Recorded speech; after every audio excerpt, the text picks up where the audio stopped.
A palavra de Deus diz que Jesus se fez homem. João capítulo 1, versículo 14 diz que o Verbo se fez carne e habitou entre nós.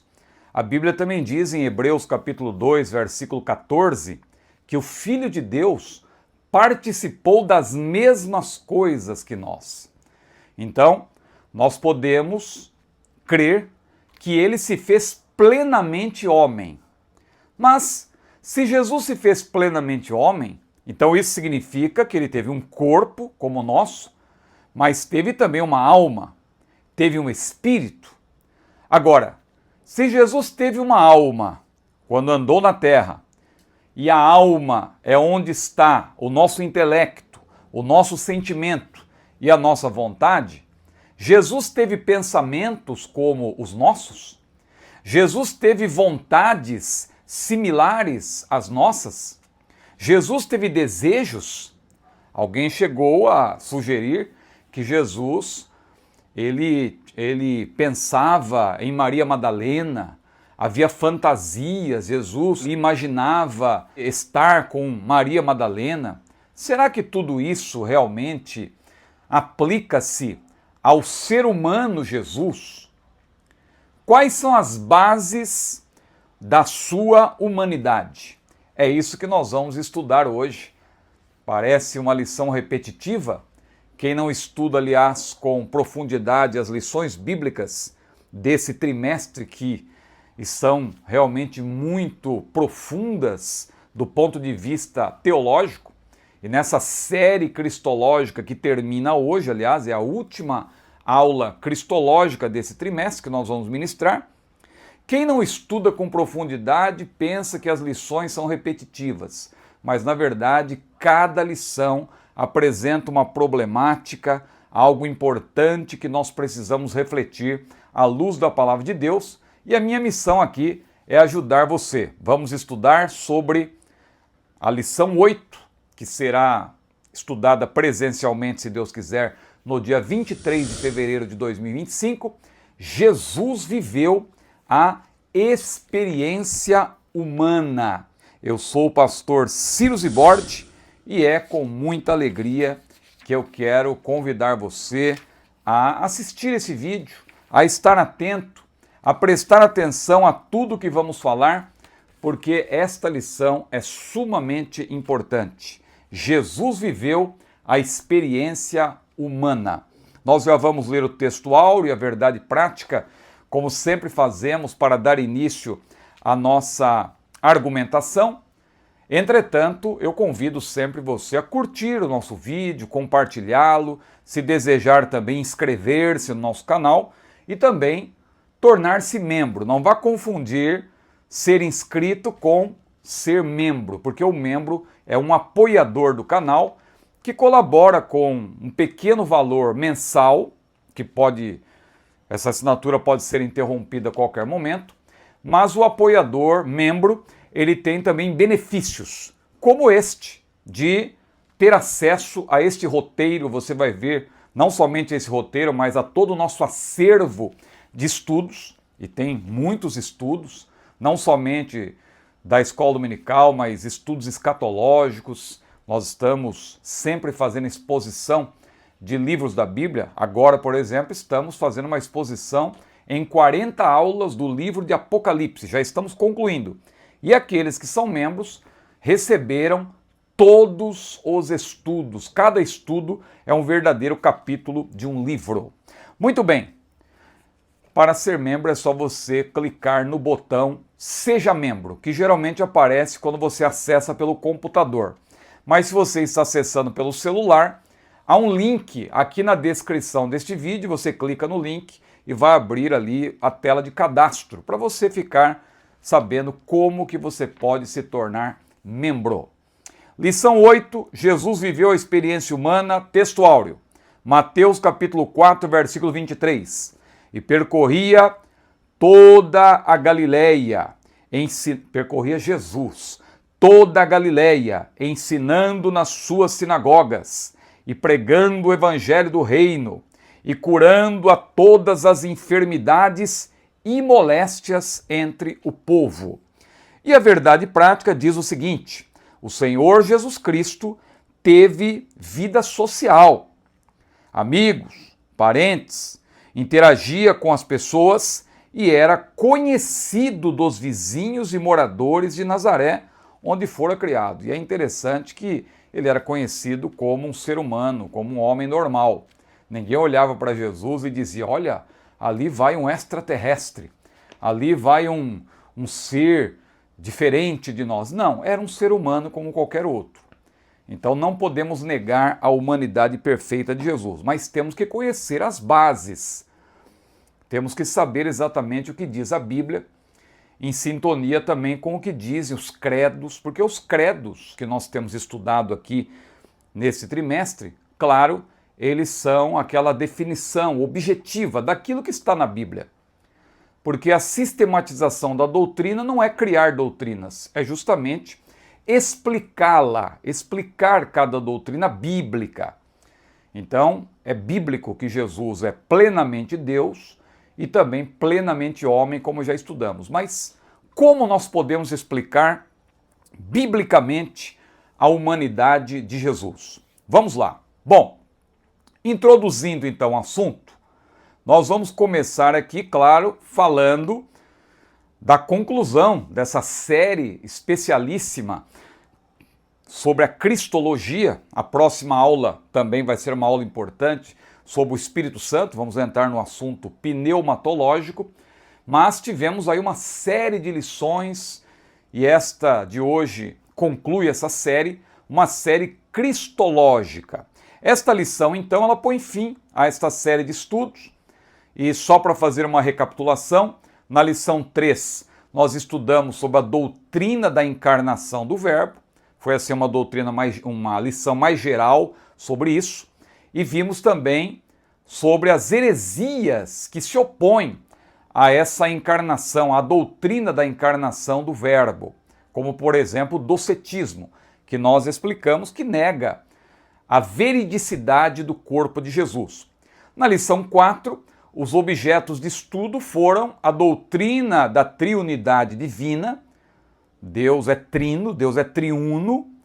A trindade não é triteísmo, é tripessoalidade. Então nós estudamos sobre a doutrina da triunidade e a heresia do unicismo, que é uma heresia que nega a doutrina porque diz que Deus é uma única pessoa que ora se apresenta como Pai, ora se apresenta como Filho. No Antigo Testamento era o Pai, depois veio como Filho, o Espírito Santo morreu na cruz. Veja, é uma coisa absurda e infelizmente tem gente que acaba se deixando levar e embarca nessa canoa furada. Mas graças a Deus que esse trimestre veio para nos ajudar e também nos dar a oportunidade de instruir alguns irmãos, algumas irmãs que estão se deixando levar por essa heresia de perdição chamada unicismo. Na lição 5, nós vimos que Jesus é Deus. E até enfatizamos, né? Jesus é Deus, mas Deus não é Jesus. Alguém pode achar que a ordem dos fatores não altera o produto, mas nesse caso altera. Os unicistas que dizem que Deus é Jesus, por exemplo, porque eles querem dar ênfase para essa questão modal, o modalismo. Uma única pessoa se apresentando de vários modos, de 3 modos. Mas não é isso que a Bíblia diz. A Bíblia diz que Jesus é Deus, mas Jesus não é o Deus Pai. E o Deus Pai não é Jesus. Jesus é Deus, mas Jesus não é o Deus Espírito Santo. O Espírito Santo é Deus, mas ele não é Jesus nem o Pai. São 3 pessoas distintas. O Deus Filho, o Deus Espírito Santo e o Deus Pai. São pessoas distintas, claro, que formam um único Deus, porque a Trindade não nega o monoteísmo. Ela apenas explica que o monoteísmo, ele é, na verdade, triuno, porque Deus é formado por 3 pessoas. Então, na lição 5, nós vemos que Jesus é Deus, dando destaque para as principais passagens neotestamentárias sobre a sua deidade. E discorremos também sobre outra heresia. Qual foi? O arianismo. Agora, na lição 6, a ênfase recaiu sobre o relacionamento do Deus Filho com o Deus Pai, rechaçando ali, naquela lição, quando estudamos, a heresia do subordinacionismo, porque o subordinacionismo diz que Jesus é um Deus inferior ao Pai. E nós vimos que estar subordinado, né? Jesus estar submisso ao Pai, fazer-se submisso ao Pai, é para cumprir uma função, mas não é que Jesus seja inferior ao Pai. Então tudo isso foi explicado. A ênfase recaiu então sobre o relacionamento entre Deus Pai e Deus Filho. A sétima lição se ocupa da doutrina da união hipostática. Jesus é plenamente Deus e plenamente homem, só que essas duas naturezas, elas não se misturam para formar uma terceira natureza. Não, elas não se misturam, mas elas formam uma unidade.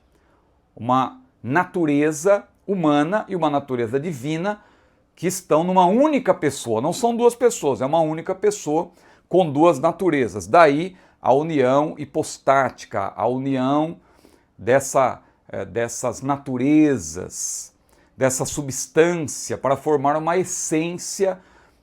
Claro, Jesus, ele é Deus e ele é formado por duas naturezas, a natureza divina, a natureza humana, daí ele ser chamado de homem-deus, ou, na verdade, mais precisamente, Deus-homem, porque primeiro, claro, ele nunca deixou de ser Deus, ele sempre foi Deus e ele se fez homem. Então, tem início a humanidade de Jesus quando ele se encarna, mas como Deus ele não tem começo nem fim. Inclusive quando ele se fez homem, ele não deixou de ser Deus, ele continuou sendo Deus, não perdeu nenhum dos seus atributos, ele tão somente, como todo-poderoso que é, os controlou voluntariamente, não tendo por usurpação, diz a Bíblia, ser igual a Deus. Então a sétima lição se ocupa da doutrina da união hipostática e as heresias contrárias a ela, como o nestorianismo, que estudamos há pouco, o monofisismo e o quenoticismo.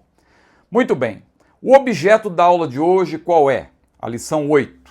Nesta última aula cristológica, nesta última lição, e na aula que nós vamos ministrar com base nessa lição, nós vamos abordar um ponto muito importante no estudo do Deus-homem, sua vida normal. Veja, Jesus nunca deixou de ser Deus, mas ao se fazer homem, ele teve uma vida normal. Ao contrário do que ensina o apolinarianismo e também o monotelismo, Jesus, ao andar na terra, foi um ser humano como qualquer outro, com a exceção, e aqui é um ponto importante, com a exceção de não ter a natureza adâmica pecaminosa, porque Jesus ele é o último Adão. Se Adão fracassou, Jesus veio como o último Adão para morrer em nosso lugar, como homem. Mas não quer dizer com isso que ele também se tornou pecador. A Bíblia diz que ele se fez pecado, ou seja, ele assumiu a nossa culpa. Mas não é que ele se tornou um pecador como nós. Não, Jesus nunca pecou. Prevalece aí o atributo que nós vamos mencionar da impecabilidade. Jesus não tinha uma natureza pecadora, a despeito de ser uma natureza humana, mas era uma natureza humana não contaminada pelo germe do pecado, porque ele foi gerado no ventre de Maria por obra e graça do Espírito Santo. Então, mesmo estando no ventre de Maria, claro, a sua natureza santa, divina, ficou intacta. Jesus não foi, evidentemente, contaminado ali por Maria, evidentemente. Agora, cabe ressaltar que Jesus não foi uma espécie de um monge, um eremita, como diz o autor, um anacoreta. Não. Plenamente homem, Jesus teve uma vida social e religiosa, como nós vamos ver, começando justamente por esse ponto, de que Jesus teve uma vida social e uma vida religiosa. Veja esse primeiro tópico, a experiência humana no ministério de Jesus. O autor então menciona no primeiro ponto os debates que Jesus teve, principalmente com dois grupos, os fariseus e os saduceus, também com os herodianos. E eu aí, como eu sempre gosto de apresentar alguma coisa a mais, já que as minhas aulas eu tenho sempre dito que elas são subsidiárias, eu também estou mencionando aí os essênios. A Bíblia não diz que Jesus debateu com os essênios, mas os essênios existiam no primeiro século e era uma seita, inclusive, até mais hostil em certo sentido, mais rigorosa do que os próprios fariseus. Só que eles acabaram se isolando como monges, porque eles temiam que Jerusalém poderia ser destruída, então eles formaram uma biblioteca, inclusive, no deserto, que ficou escondida ali na caverna de Qumran, ou Qumran. Então nós vamos mencionar isso aqui também, e talvez há uma possibilidade sim de Jesus também ter debatido com os essênios. Mas então, o que diz esse primeiro ponto? O ministério de Jesus durou 3 anos, mais ou menos. Os anos iniciais foram marcados pela popularidade crescente e o último ano foi caracterizado pelo aumento da dissensão e até mesmo animosidade. Ao longo do seu ministério, Jesus sempre condenou, como eu falei, 2 grupos específicos, que são os fariseus e os saduceus. Eram as principais seitas. O Sinédrio, por exemplo, era formado por essas 2 seitas, os fariseus e os saduceus. O farisaísmo e o grupo dos saduceus eram as principais seitas opositoras do Deus homem, que também debateu, como eu falei, com os herodianos. E possivelmente, há uma possibilidade remota, mas pode ser que ele debateu também com os essênios. Não consta dos evangelhos, mas é possível que ele tenha tido algum contato com os essênios. Não estou aqui fazendo nenhuma afirmação categórica, mas há aí descobertas arqueológicas, documentos que estão sendo descobertos, que demonstram que os essênios eram uma das seitas principais no tempo em que Jesus andou na Terra. Então, nesses debates, o Senhor Jesus ele apresenta grandes ensinamentos sobre ética. Tivemos aqui um trimestre escola dominical sobre o Sermão do Monte, por exemplo. E se você quiser relembrar desses estudos, ou se você quiser se aprofundar, se não teve oportunidade de estudar, tem a playlist aqui no meu canal, o Sermão do Monte. Que trimestre maravilhoso foi aquele. Então o Senhor Jesus ele apresenta grandes ensinamentos sobre ética, princípios morais e responsabilidade civil, demonstrando que se tornou como um de nós. Então aqui tem a menção de cada grupo. Os fariseus, considerando-se membros do partido judaico mais santo e piedoso, segundo eles próprios, os fariseus, que no grego é farisaios, que vem do hebraico prushim, significa separados, porque eles se consideravam santos, mais do que todos, zelavam pelo cumprimento dos mandamentos e preceitos do judaísmo, a fim de resistir à pressão da cultura greco-romana sobre sua religião. Era um grupo legalista, então o farisaísmo que surgiu por volta do ano 150 antes de Cristo era uma seita mais severa, a mais severa do judaísmo. Talvez porque os essênios não aparecem no texto sagrado, mas consta que os essênios também eram muito rigorosos, muito severos. Talvez empatasse, ou talvez fosse até um pouco mais rigorosos que os próprios fariseus. Então, essa seita exigia que todos obedecessem a sua tradição, que tinha regras do tipo não toques, não proves, não manuseis, como disse Paulo, né? As quais coisas perecem todas pelo uso, porque isso tem a ver com legalismo. Então, eles se achavam mais importantes e a sua lei também, as suas regras eram as mais importantes até que os próprios preceitos das Escrituras. É isso que você vê quando você lê Mateus 15, Mateus 23, Marcos 2. Lê esses textos que estão aí, que eu não vou ler agora para ganhar tempo. Agora, no debate com os fariseus, Jesus condenou as suas práticas de recrutamento, as suas práticas de juramento, suas ênfases em trivialidades, bem como e principalmente Jesus condenou a hipocrisia e a soberba dos fariseus. Leia, por exemplo, Mateus 23. Lembre-se, por exemplo, daquela parte que Jesus disse: ai de vós, fariseus, hipócritas, que alimpais o exterior do prato e do copo, mas o interior está cheio de rapina e de iniquidade. Fariseus, hipócritas, coais o mosquito, engolis o camelo, ou seja, eles estavam preocupados com coisas minúsculas, com questiúnculas, mas estavam engolindo camelos, estavam praticando erros muito maiores. Então veja, os fariseus. Os saduceus também não eram muito diferentes dos fariseus, mas eles não eram muito apegados às prescrições da lei, como os fariseus, e formavam um partido, o partido saduceano, que é um pouco mais antigo, é do ano 200 a.C., mas um pouco menor, porém poderoso. Os saduceus, do grego saducaios, ou que vem do hebraico zeduquim, é um nome derivado de um sumo sacerdote chamado Zadok. Eles eram, em sua maioria, comerciantes, pessoas influentes, aristocratas e sacerdotes que procuravam viver um tipo de judaísmo iluminado, baseado exclusivamente no Pentateuco, e assim autogovernar-se mesmo sob o domínio romano. Eles queriam independência. Eles não criam no sobrenatural e, movidos por inveja, uniram-se aos fariseus para se opor ao Senhor Jesus. Você vê isso em Mateus 16.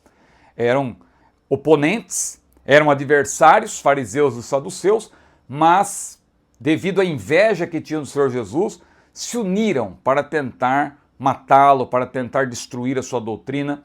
Mas o mestre foi duro também com eles e refutou a sua doutrina, especialmente contrária à ressurreição. É só você ler lá Mateus 22, 23 a 33, que nós não vamos aqui pormenorizar para avançarmos com a nossa aula. Os herodianos eram outro grupo.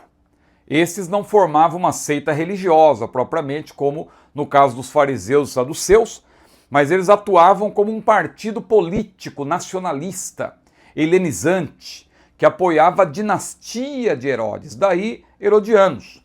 Juntos com os fariseus, mais um caso em que eles se unem, aí os opostos se unem para um objetivo comum. Então, juntos com os fariseus, dirigiram ao mestre a famosa pergunta sobre o tributo: é lícito pagar o tributo a César ou não? E Jesus deu aquela resposta maravilhosa: de quem é a efígie? E aí, quando eles disseram de César, Jesus falou: dai a César o que é de César e a Deus o que é de Deus. Veja a sabedoria do mestre. Seu objetivo, o objetivo dos herodianos, era colocar Jesus em conflito com as autoridades, junto com os fariseus, né? Eles urdiram aí esse plano para tentar colocar Jesus contra as autoridades. Esses dois grupos também conspiraram para matar o Senhor. Assim, Jesus chamou a doutrina dos fariseus e também dos saduceus de fermento, mas observe que ele também... Alguém pensa que doutrina é só questão religiosa.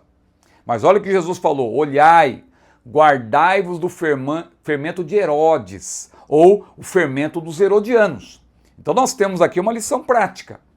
Não devemos ter cuidado apenas com os desvios no campo religioso.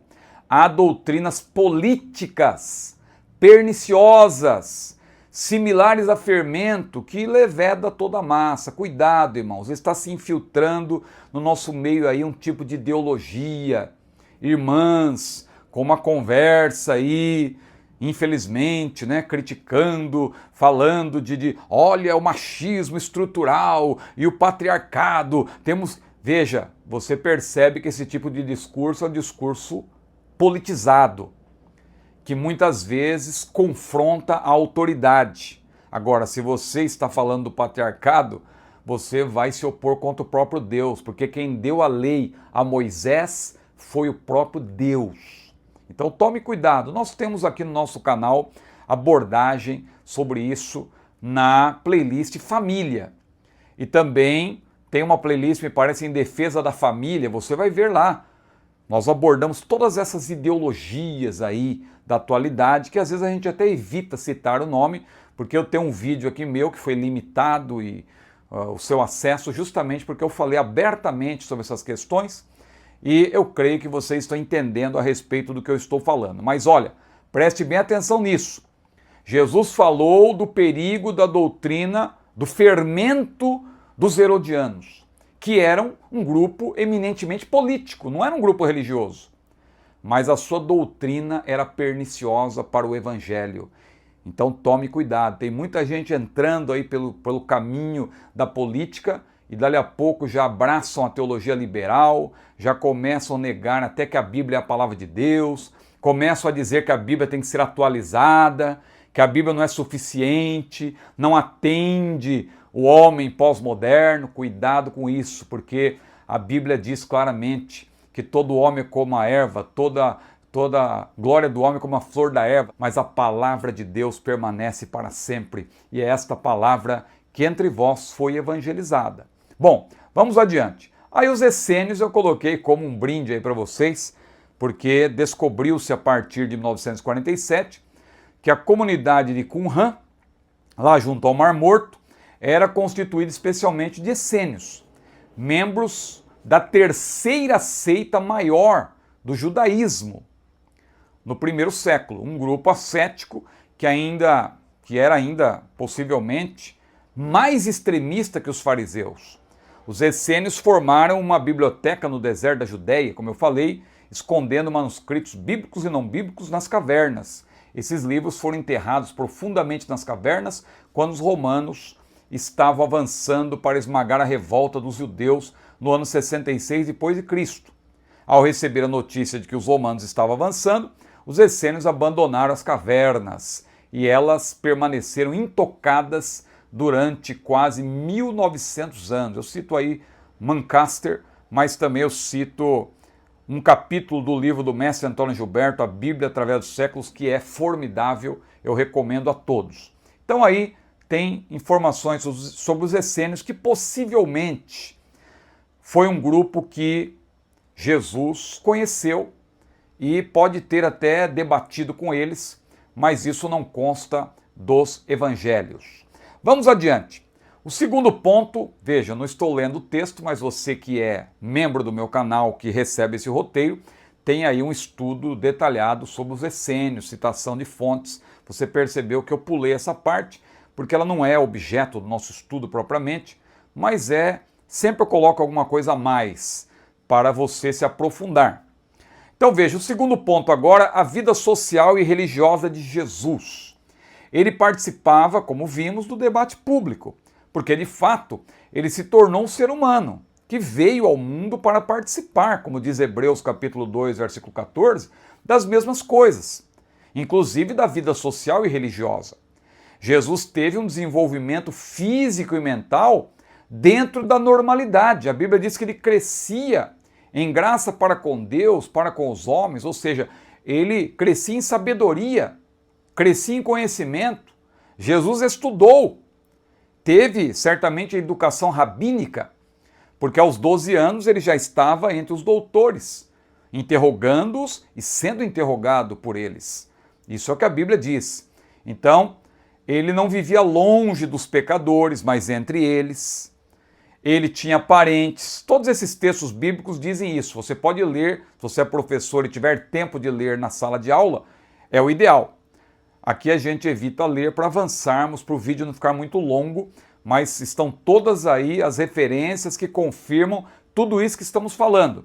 Então Jesus tinha parentes, tinha vizinhos, ele convivia com pessoas que não o consideravam como um extraterrestre, como eu falei no início, e sim alguém como eles, alguém de carne e ossos. Ele tinha amigos, mas tinha também inimigos. A Bíblia menciona, os fariseus eram inimigos figadais de Jesus, Mateus capítulo 23, os saduceus também, os herodianos. Ele até chorou quando um amigo próximo morreu, o caso de Lázaro. Aquele texto emblemático, Jesus chorou. Então veja, ele era um ser humano, como qualquer outro ser humano. Ele era plenamente humano. Tudo isso demonstra. Mas vamos para o terceiro ponto. Características próprias. Jesus tinha características próprias. Além de tudo isso que eu falei, do seu relacionamento social, do seu relacionamento religioso, do debate público, ele tinha características próprias de um ser humano. Então eu coloquei aí para desdobrar. O Verbo não veio ao mundo como, nem para ser o Superman. Alguém pensa que Jesus era um super-homem. Ele veio ao mundo, mas Ele só tinha aparência de homem. Na verdade, ele era o super-homem, como Clark Kent, quando abria ali o paletó, por debaixo do seu paletó, do seu terno, tem aquela roupa de super-herói, não é? O Superman, com superpoderes. Alguém vê Jesus dessa maneira. Agora, o Filho do Homem, ele foi gerado de modo sobrenatural, é verdade, pelo Espírito Santo do ventre de Maria, porém nasceu como qualquer ser humano, de uma mulher, nascido de mulher, diz a Bíblia, nascido sob a lei. Ele foi nutrido em sua vida intrauterina e após seu nascimento foi amamentado, foi educado. Ele também estudava, a Bíblia diz, ele orava. Além disso, passando por infância, pré-adolescência, adolescência propriamente dita, juventude e vida adulta, trabalhou, sentiu cansaço, teve sono, teve fome, sede, sofreu, foi traído, foi preso, morreu. Quer maior prova de que Jesus foi homem verdadeiro? Ele morreu, ele provou a morte, diz a Bíblia. Mas vamos continuar. Jesus, irmãos, além disso, ele foi tentado em tudo. Que isso aqui também é uma prova de que ele foi um ser humano pleno. Jesus em tudo foi tentado. E o que melhor confirma a humanidade do Senhor, a sua humanidade plena, é justamente o que está escrito em Hebreus capítulo 4, versículo 15. Não temos um sumo sacerdote que não possa compadecer-se das nossas fraquezas. Porém que, como nós, veja, como nós, em tudo foi tentado, mas sem pecado. Agora, vamos explicar algo aqui do ponto de vista da palavra de Deus como um todo. Não podemos ficar presos a um texto isolado. Há irmãos que têm dificuldade em ver a Bíblia como um livro análogo. A Bíblia explica a própria Bíblia. Às vezes a pessoa fica presa a um versículo. Como o irmão que outro dia disse, olha, a Bíblia diz que há um só Deus e um só mediador, então Jesus não é Deus. Foi a conclusão que ele chegou. Não, meu irmão. Ali se destaca a função de Jesus como mediador. Mas há outros textos que comprovam que Jesus é Deus. O próprio Pai diz, ó Deus, dirigindo-se ao Filho, o teu trono subsiste pelos séculos dos séculos. Cetro de equidade é o cetro do teu reino. Então, quando a Bíblia diz que Jesus em tudo foi tentado, isso aqui precisa ser interpretado à luz do todo. O que diz isso? Em tudo foi tentado, ressalta a sua plena humanidade, sem dúvida, porque somente o ser humano pode ser tentado. Agora, o sem pecado, quando diz em tudo foi tentado, mas sem pecado, eu pergunto, é possível o ser humano não pecar? Claro que o ser humano ele peca, ele é tentado, nós não somos impecáveis, nós não temos o atributo da impecabilidade, nós podemos vir a fracassar. Claro que não devemos pecar, mas a Bíblia diz, 1 João capítulo 2, versículo 1, filhinhos, não pequeis. O ideal é que não pequemos, mas todos nós somos pecadores por natureza, então podemos vir a fracassar. Mas se pecarmos, o que diz a Bíblia? Não pequeis, mas se algum de vós pecar, temos um advogado para com o Pai, Jesus Cristo justo. Ele é um advogado. Agora, por que ele é um advogado? Por que ele é o sumo sacerdote? Porque ele em tudo foi tentado. Ele submeteu-se. Ele, como Deus, ele esvaziou-se a si mesmo para submeter-se às provações humanas, até mesmo às tentações. Só que como explicar isso? Ele foi tentado e não pecou, porque isso aqui já destaca a sua plena divindade. Deus é impecável. Jesus, ao se fazer homem, ele provou tudo o que nós provamos, mas a tentação que ele recebeu é do ponto de vista externo, exterior. Por quê? Porque nós somos tentados a partir da nossa própria natureza. O que diz Tiago? Cada um é tentado quando atraído e engodado pela sua própria concupiscência. O diabo é o tentador, ele é o fomentador do mal, mas nós temos uma natureza decaída. Nós não somos tentados só por Satanás. Nós não somos tentados só pelo mundo, pelo que está do lado de fora. Nós somos tentados a partir da nossa própria natureza. Agora, Jesus, de maneira alguma, ele poderia ser tentado a partir da sua própria natureza, porque a sua natureza sempre foi santa. Ele não se tornou pecador, ele se tornou pecado ao assumir o nosso pecado na cruz, no madeiro, levando, diz a Bíblia, os nossos pecados sobre o madeiro. Ele se fez pecado por nós, ele não se fez pecador, ou seja, ele assumiu a culpa. Mas ele mesmo é o Cordeiro imaculado e incontaminado. Olha o que Pedro falou, que o nosso Deus, o Senhor Jesus, o nosso Salvador, ele é o Cordeiro incontaminado. Incontaminado, não foi com coisas corruptíveis, disse Pedro, como prata ou ouro, que fosseis resgatados da vossa vã maneira de viver, que por tradição recebesse vossos pais, mas com o precioso sangue de Cristo, como de um cordeiro imaculado e incontaminado. Então veja, em tudo foi tentado ressalta a sua plena humanidade, e o sem pecado destaca sua plena divindade. Em outras palavras, embora ele tenha sofrido todo tipo de tentação, externa, claro, como homem, não pode e não pôde ser tentado a partir da sua própria natureza, como nós somos, já que somos por natureza pecadores, haja vista o atributo divino do Senhor, que é a impecabilidade. Por isso ele falou, quem me convence de pecado? Vamos adiante agora para o tópico 2, para dar uma olhada nas heresias que negam a plena humanidade do Senhor Jesus. Então, o apolinarismo é a primeira. Pouco antes dos debates cristológicos que nós estudamos nas lições anteriores, envolvendo especialmente ali os alexandrinos e os antioquenos, porque eles tinham posições divergentes, até mesmo no que tange a interpretação da Bíblia. Os alexandrinos alegorizavam a bel prazer as profecias, dali vem o amilenismo, inclusive. O pai do amilenismo é Agostinho, que aprendeu justamente com Orígenes, com Filo, com Clemente de Alexandria, que eram teólogos que alegorizavam o texto sagrado. Então a escola de Alexandria era uma escola alegorista, hermeneuticamente falando. E a escola de Antioquia ela era mais literalista. Foi ali que nasceu o que nós chamamos hoje do método histórico-gramatical, que é um método muito caro para nós que somos dispensacionalistas, pré-tribulacionistas. Agora, a discussão entre eles não ficou apenas no campo hermenêutico. Eles discutiam, sobretudo, a cristologia. Então, para resumir, nós vamos falar aqui de um homem chamado Apolinário, que era um mestre lá de Alexandria.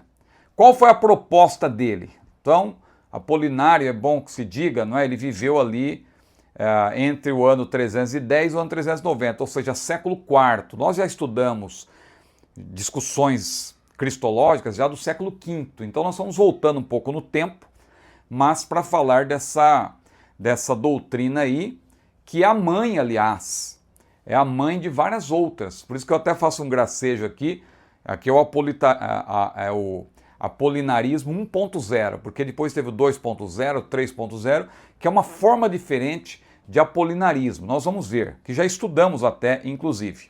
Mas vamos aqui adiante, tem as informações aí dos credos, que já falamos, dos concílios, nas aulas anteriores.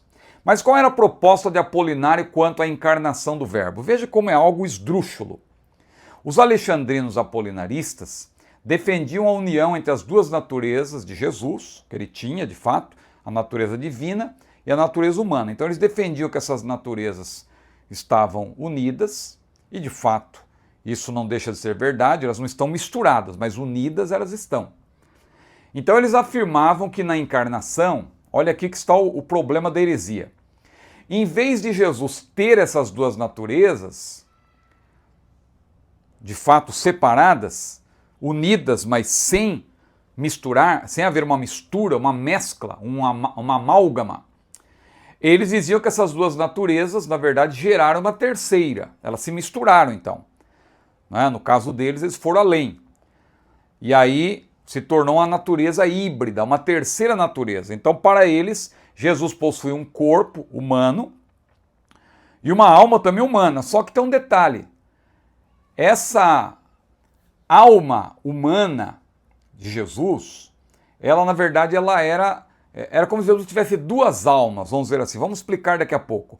uma alma que vivificava o corpo, mas a alma no sentido de mente, alma racional, não era a alma humana, era o próprio verbo. Veja como é confuso isso. O próprio verbo divino era a mente do homem Jesus.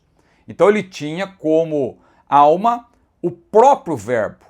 Apolinário afirmava que Logos, ou seja, o verbo, se fez carne sem ingressar de fato na existência humana. Sendo mais minucioso, Jesus, assim como todo ser humano, animal ou vegetal, tem uma alma, entre aspas. No caso do animal, não é? A própria Bíblia diz que a alma está no sangue. Mas não é a alma invisível, é a alma no sentido da vida, aquilo que vivifica o corpo. Por isso que as testemunhas de Jeová até se confundem nesse ponto e eles são contrários à transfusão de sangue, por exemplo, porque se a pessoa doar sangue, ela vai estar doando parte da sua própria alma. Então imagina, a pessoa fura o dedo, se o sangue começa a esguichar, a pessoa, minha alma, a pessoa começa a correr atrás do sangue. Não, isso aí é o sangue no sentido de vida. Os animais têm também. Agora, veja, o ser humano, ele tem a alma no sentido da alma invisível que vivifica o corpo e que também tem as faculdades, o intelecto, a faculdade pela qual ele pensa, o sentimento, ou seja, a parte sensorial, a faculdade pela qual ele sente, e a parte volitiva também, a vontade, a faculdade pela qual ele toma decisões, ele age. Então veja, no ser humano nós não fazemos essa distinção de alma animal como sangue e a alma invisível como a mente. Na verdade, o ser humano tem o corpo, e no corpo tem todas as propriedades e a alma é invisível, que vivifica esse corpo. Claro que a alma precisa que o corpo esteja bem, mas é ela que dá o comando. É a alma que vivifica o corpo. Então veja, olha o que dizia aí o caso de Apolinário que estamos mencionando. Jesus, assim como todo ser humano, animal e vegetal, tinha uma alma, entre aspas, que dava vida ao seu corpo. Mas, além disso, ele tinha uma outra alma, vamos dizer assim, uma alma racional, a mente, que, segundo Apolinário, é o próprio Logos. Ou seja, a própria natureza divina, o próprio Deus invisível, ele encarnou em um corpo, e esse corpo ele tinha uma alma que vivificava esse corpo, só que além dessa alma que vivificava o corpo, havia também uma mente que era, na verdade, uma mente divina. Ou seja, por essa tese, Jesus nunca pensou como um homem. Ele sempre pensou como Deus. Então ele não tinha uma mente humana. Veja como isso é complicado. Jesus não foi plenamente... Isso aí é contrário ao que a Bíblia apresenta, porque Jesus foi plenamente, ao andar na terra, ele era plenamente homem. Apolinário, então, negava a humanidade integral de Cristo, resumindo-a ao corpo, sem incluir uma alma ou mente racional humana que foi substituída pelo Logos. Cristo não tinha uma mente humana, como eu falei. Qual é a resposta dos antioquenos? Que nesse caso, mais uma vez, aí eles tinham razão. Nem sempre eles tinham razão 100%.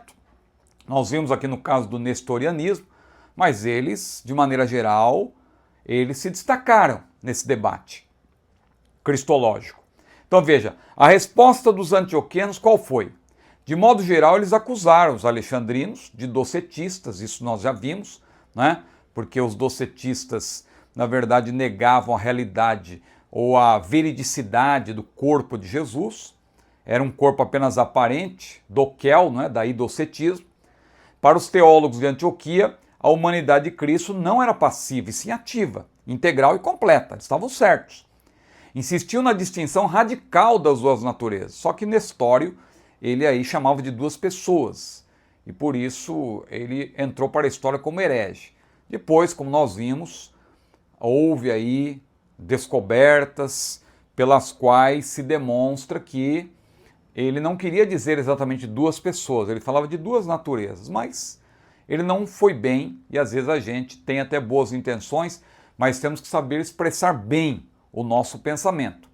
Então, o grande expoente da doutrina da união hipostática foi Teodoro de Mopsuestia, que viveu lá entre o fim, a segunda metade do século IV e a primeira metade do século V. Ele defendeu a imutabilidade de Hologos e a vericidade da sua vida humana. Então, imutabilidade de Deus. Hologos é o Deus encarnado, o Senhor Jesus, o Verbo de Deus, Hologos. Claro, ele é imutável, como Deus. Mas o seu corpo, ele é um corpo verídico. Aí qual foi a reação da igreja, então, diante desse debate? Como se pode dizer, aqui citando Gonçalves, como se pode dizer que Jesus era verdadeiramente humano? Aí contestando, né, fazendo indagações sobre o apolinarismo. Como se pode dizer que Jesus era verdadeiramente humano se não possuía mente humana e nunca pensou como um ser humano? Se Jesus se fez homem para salvar a humanidade de seus pecados, como então realizou tal coisa sem encarnar um ser humano completo? Não é na mente ou na alma racional que o pecado faz seus maiores estragos? A alma racional não necessita ser salva? Que impacto pode então ter a encarnação de não incluir um ser humano completo? Então veja, há um problema sério no apolinarismo. Quando diz que a mente de Jesus era o próprio Verbo, então que tipo de tentação? Claro, nós já vimos, ele não foi tentado de dentro, a partir da sua natureza, ele foi tentado de fora para dentro. Então, claro que houve a tentativa de fazer Jesus pensar de modo diferente, de Jesus deixar de cumprir o seu papel. O próprio Pedro se deixou influenciar por Satanás e falou: Senhor, tem dó de ti. Isso é uma tentação que vem de fora. Tem dó de ti, Senhor, tu não vais morrer não. E o que Jesus falou? Para trás de mim, Satanás. Então é uma tentação que Jesus foi submetido, não somente no seu corpo, aí era algo na esfera também filosófica, do pensamento, do intelecto, não é? Então, após a morte dos mencionados expoentes, alexandrinos e antioquenos, fixou-se como ortodoxa, claro, a doutrina que nós já vimos aqui da união hipostática, uma espécie de meio termo entre os conceitos das duas escolas, pendendo um pouco mais para a posição antioquena. Então veja, não é que os alexandrinos estavam totalmente errados, mas eles estavam errados, evidentemente, ao dizer, no caso de Apolinário, que a mente de Jesus era plenamente divina. Ele estava ali pensando somente como Deus, então ele não foi plenamente homem. Só que, por outro lado, nós não podemos negar que Jesus não deixou de ser Deus, e ao não ter deixado de ser Deus, evidentemente, ele manteve todos os atributos e teve um atributo que ele usou o tempo todo. Outros atributos, ele voluntariamente não quis usar, porque ele controlou o seu próprio poder. Mas é claro que o atributo da impecabilidade, porque Deus não pode pecar, se Deus pecar, ele deixou. É porque ele não é Deus, Deus não peca, Deus é santo. Então, percebe-se aí essa mescla, mas claro, com uma tendência maior justamente para a cristologia antioquena, porque, biblicamente falando, Jesus é plenamente Deus, isso é indiscutível, e ele é plenamente homem, isso também é indiscutível. Só que, quando nós vemos que ele é plenamente homem, tem uma cláusula de excepcionalidade, tem uma exceção. Ele é totalmente homem, exceto quanto ao pecado, haja vista o seu atributo da impecabilidade. Então tem textos aí para nós estudarmos que eu já mencionei. Mas vamos adiante. Outra heresia, além do apolinarismo, o monotelismo, que é semelhante. Qual é o contexto histórico dessa heresia? Mesmo após o concílio de Calcedônia, que teria resolvido essa questão da união hipostática, com a publicação da definição de fé que nós estudamos na aula anterior, pela qual se explica detalhes da doutrina do Deus-Homem, mesmo assim, alguns teólogos continuaram defendendo o monofisismo, que é o irmão mais velho do apolinarismo, com uma nova roupagem.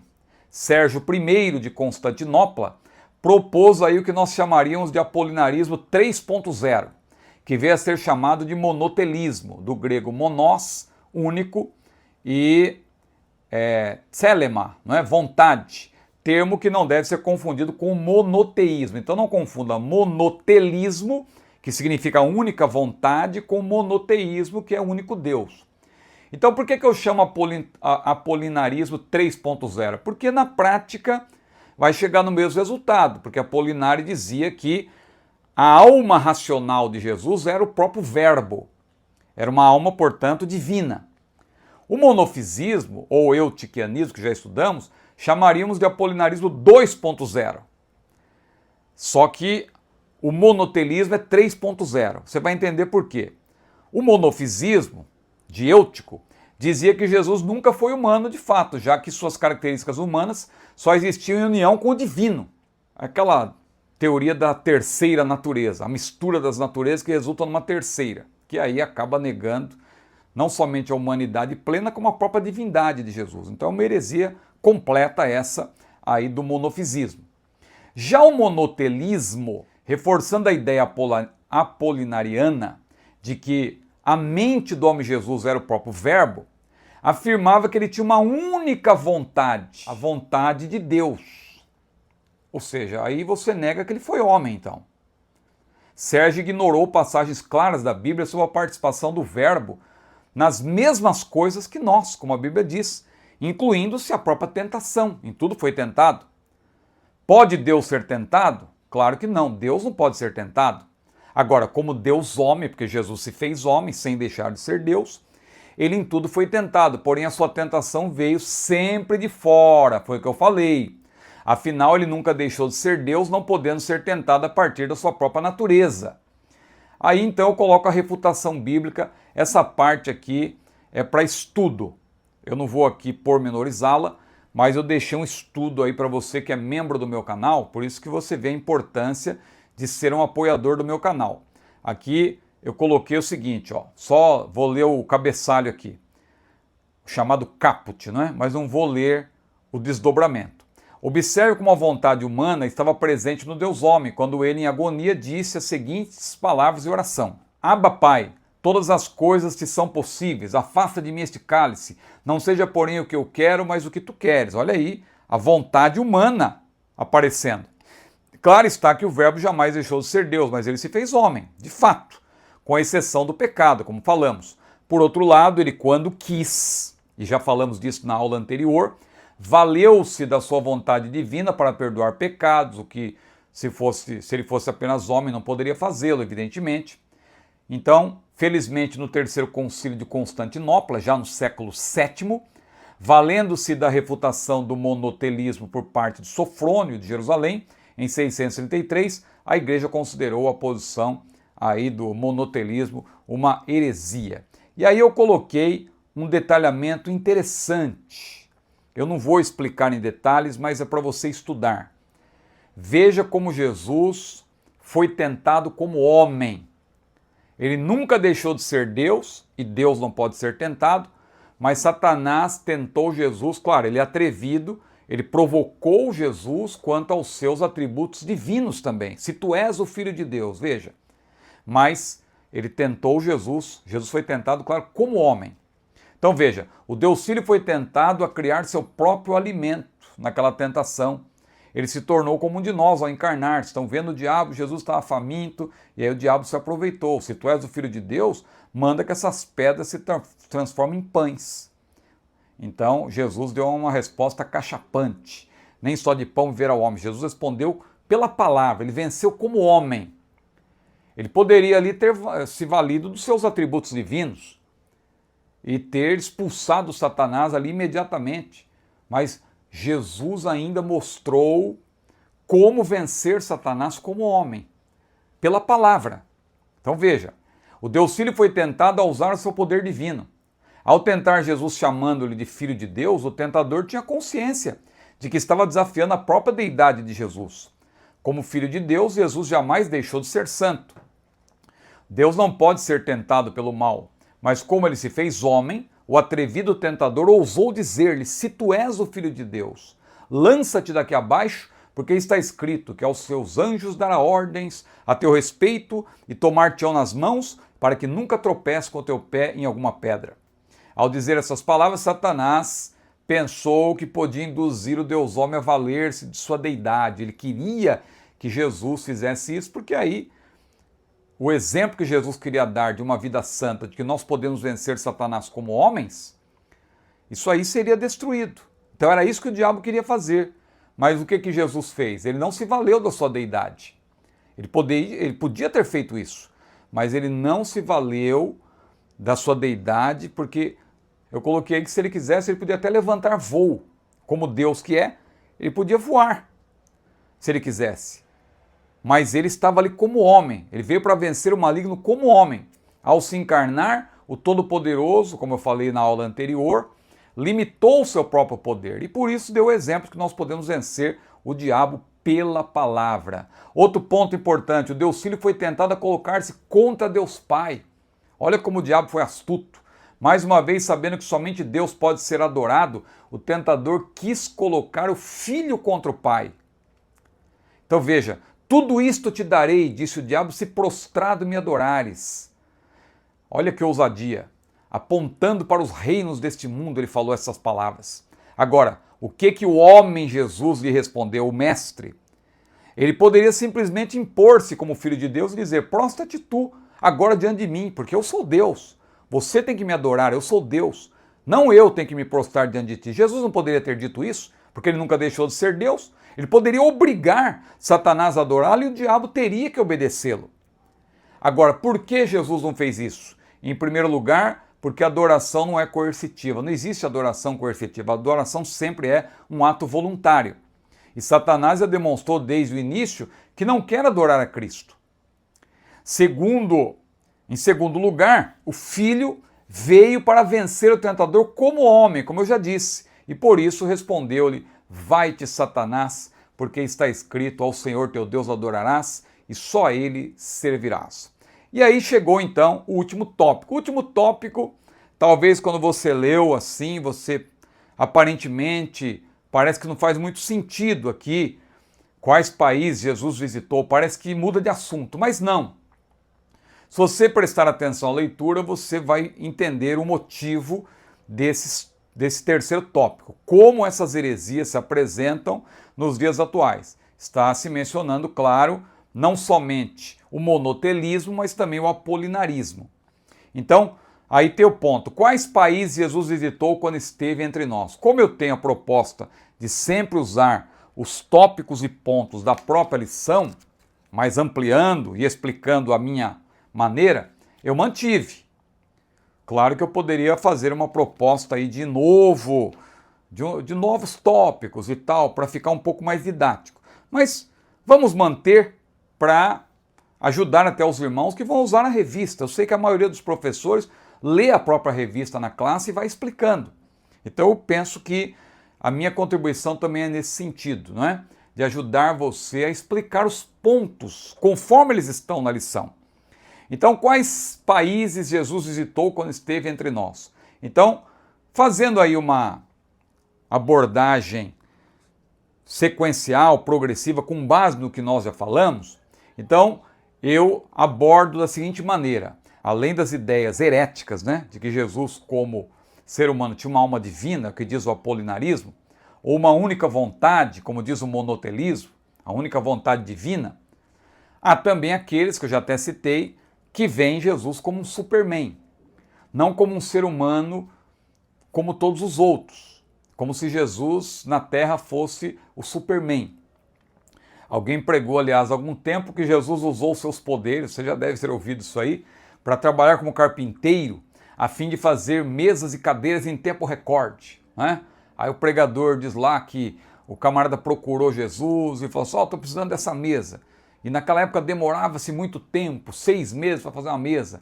Aí diz que Jesus falou, passa amanhã, porque Jesus usou seus poderes como Deus para fazer isso. Então veja, isso aí também descaracteriza a humanidade plena de Jesus, porque Jesus, ele agiu como homem.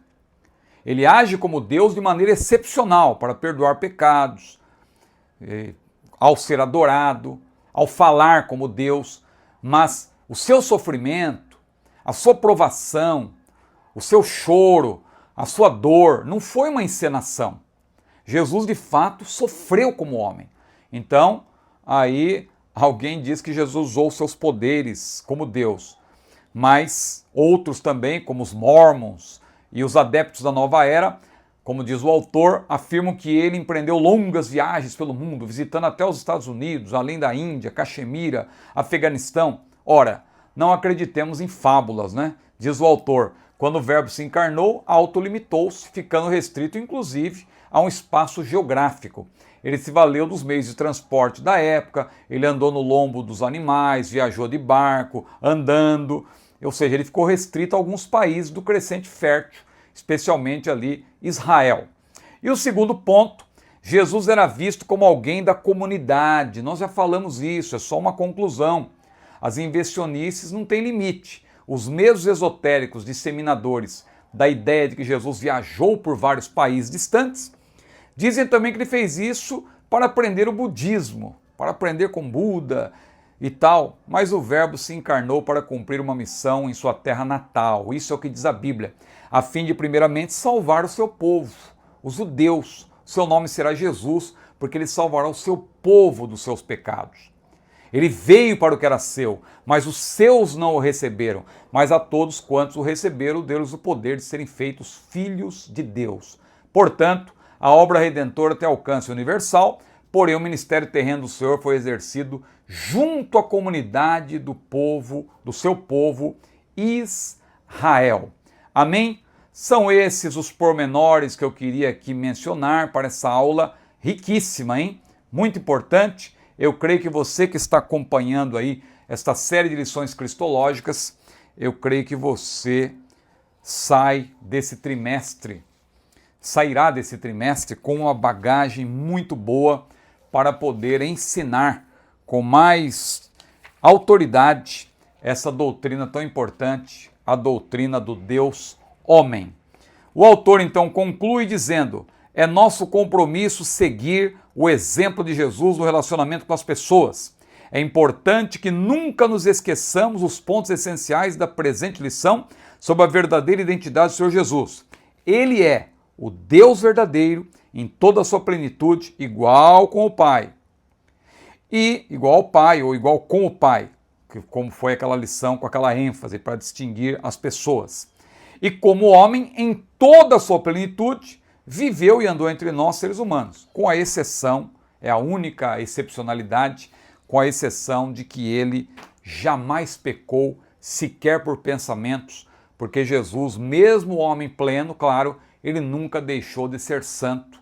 O atributo da impecabilidade esteve presente o tempo todo. Ele em tudo foi tentado, mas a tentação que vem de fora, a tentação do diabo, a tentação do mundo, mas ele não foi tentado a partir da sua própria natureza, porque a sua natureza nunca deixou de ser santa, porque Jesus nunca deixou de ser Deus e, evidentemente, ele tinha duas naturezas e essas duas naturezas, claro, elas não agiam de modo assim como se fossem duas pessoas, era a mesma pessoa. Então Jesus é o Deus homem.